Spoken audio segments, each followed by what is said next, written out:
તોડાતું હોય છે।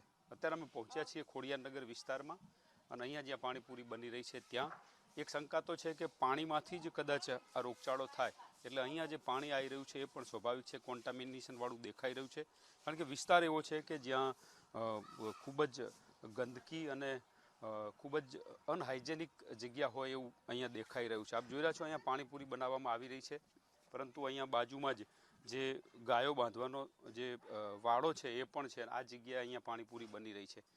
કેવી રીતે લોકોનું આરોગ્ય સચવાશે એક મોટો સવાલ ઊભો થઈ રહ્યો છે, કારણ કે જે રીતે અહીંયા પતરાની ખાલી આડર છે અને ત્યારબાદ તરત જ આ ગાયોની જે બાંધવાનો વાડો છે એ છે। અહીંયા બટાકા પણ બાફવામાં આવે છે જે પાણીપુરીના છે।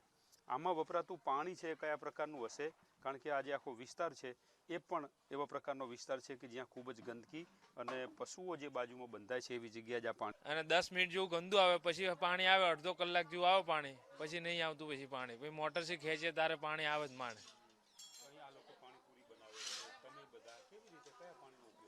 ટેન્કર વેચાતા લઈને નાખીએ, અમુક ટેન્કર વાળા મોકલે, મહિનામાં એકવાર કહે ત્યારે મહિનામાં પાણી મોકલે અહીંયા, પછી નકર આવે રામ રામ બોલે।